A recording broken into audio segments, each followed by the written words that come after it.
in glory again. It's act in the morning. I'll keep pushing, even when it's solid. Gunning for titles, I'll make my stand. Claiming glory or getting sacked in the morning.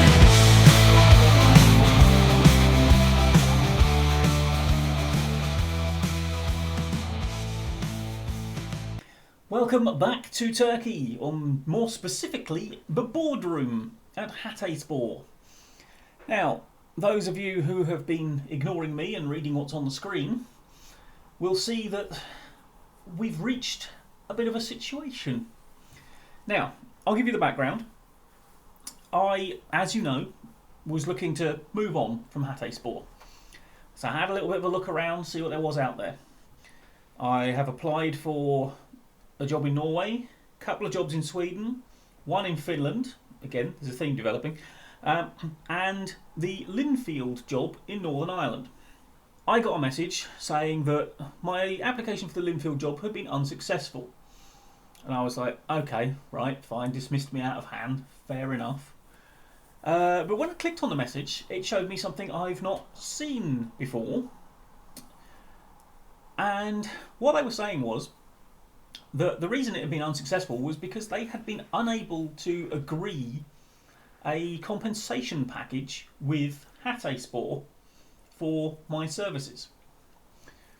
And I had the option of speaking to the Hatayspor board and seeing if I could do anything about this. So, this is why we're here. So, I asked Hatayspor would they be willing to drop the compensation a bit. No. So, I then came back and countered with, well, I could always resign and you'll get nothing. And this is what it's come to. So they're saying, we're very upset it's come to this, but we refuse to back down on principle. Regrettably, we await your resignation if that's really what you want to do. And I now have the option of either backing down or tendering my resignation. And it would seem the Linfield job is there for the taking, because otherwise why would they even be bothering asking about compensation if they didn't want me?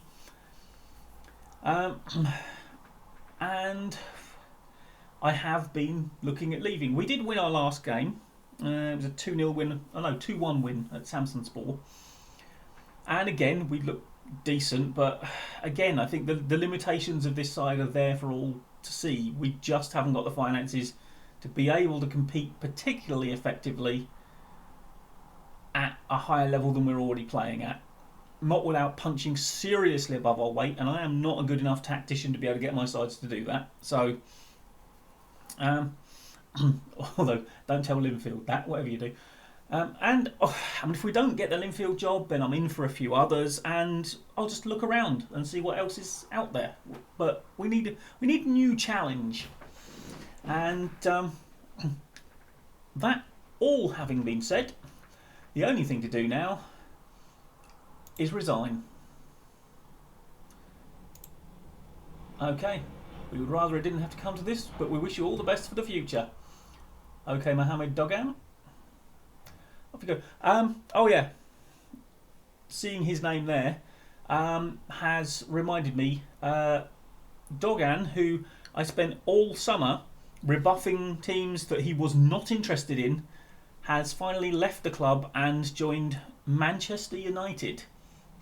Because I didn't realise he had a clause in his contract that teams in European competition could sign him for 950,000.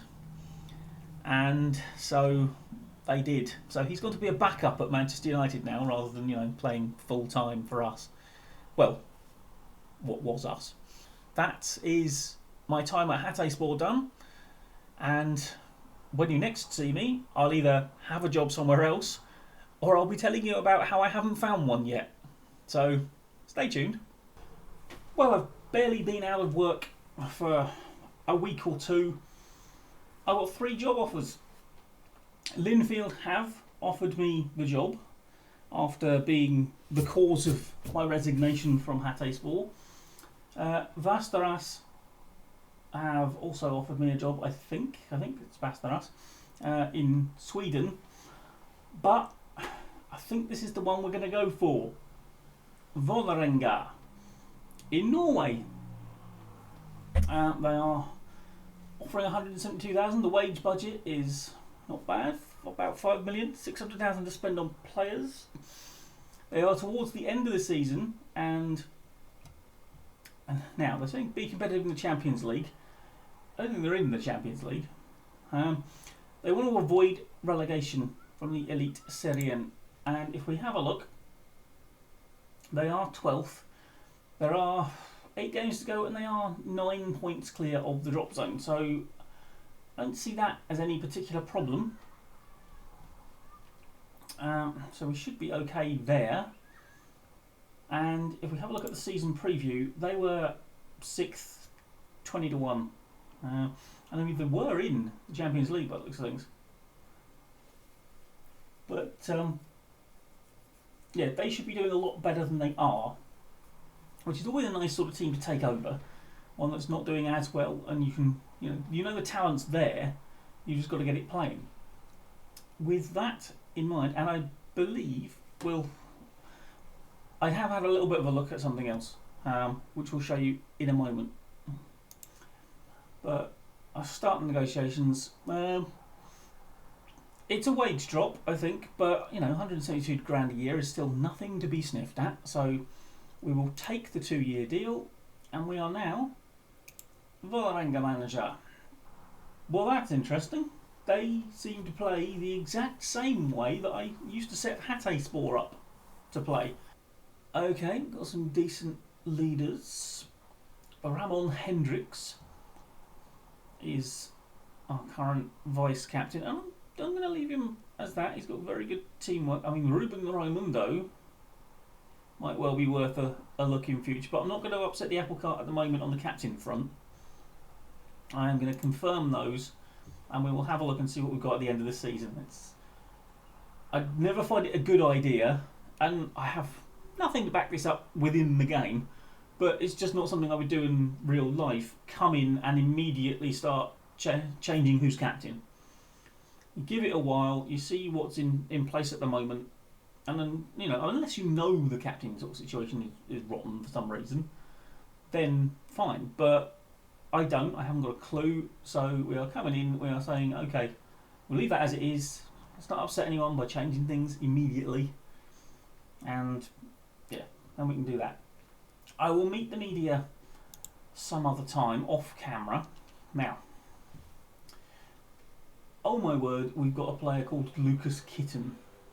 Is that Kitten? No, Clitten. Oh, that's such a shame. I thought we had a kitten. We do have... No, I'm misreading a lot of things here. I thought that said Gummy. It's going to take us now a whole new load of players to try and get familiar with. We've got an Iranian youngster. Iranian youngster with plenty of promise. Right, now, let's have a look. What do we want to have a look at? We want to have a look, see where the stars are. Ivan Halvorsen, we might have trouble keeping hold of him because he's not on a great wage, which means as you can see, he's only 21, and he has come through probably the youth ranks. I think the club is reputed to have a very good youth system, so that'll be interesting to see what comes through that. And yeah, he looks to be one up-and-coming star, loads of potential. He's one of our better players at the moment. Now, he's down as advanced playmaker on attack. We will see. That's what he's training as. I'm looking at this at the moment to get an idea of what sort of position they think they should be in.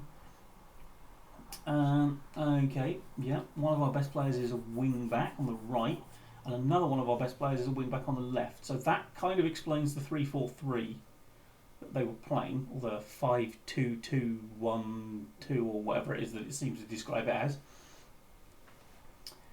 Now, you see a wide playmaker. Why are you training him as a wide playmaker when you were not playing him as that? If you were playing the formation I saw, there is no way this lad was out wide up front, because no one was. let's see, again, attacking midfield support. So, central, decent goalkeeper. That's encouraging.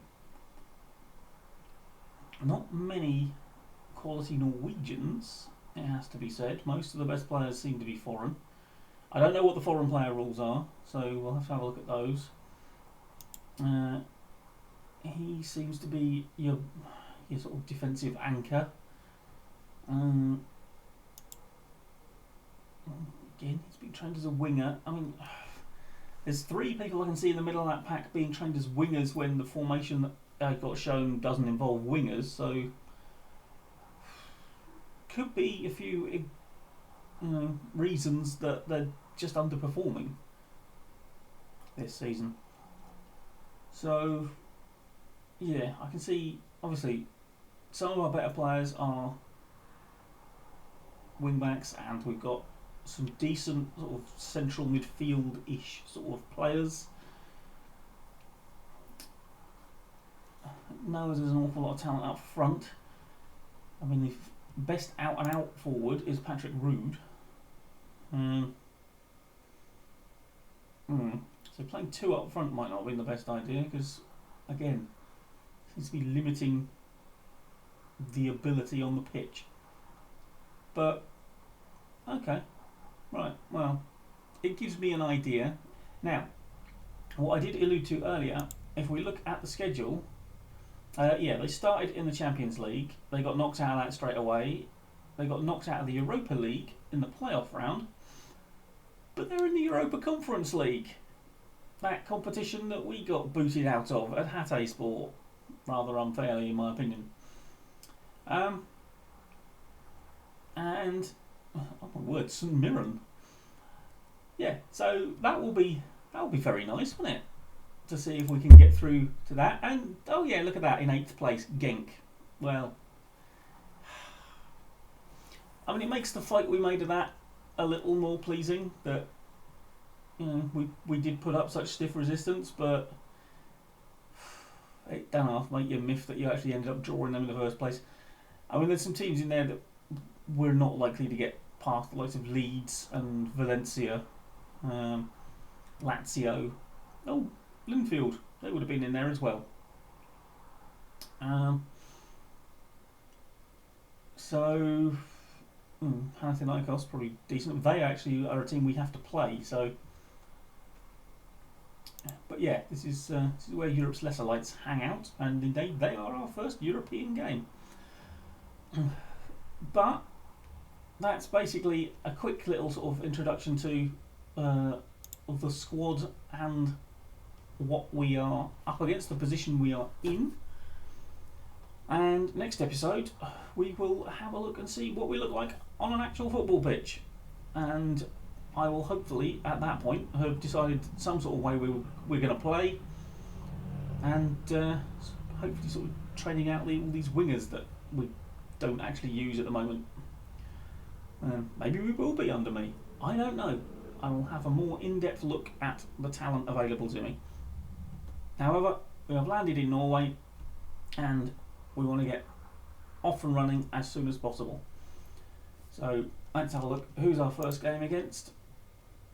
Fredrikstad away. They are 6th. It's a test.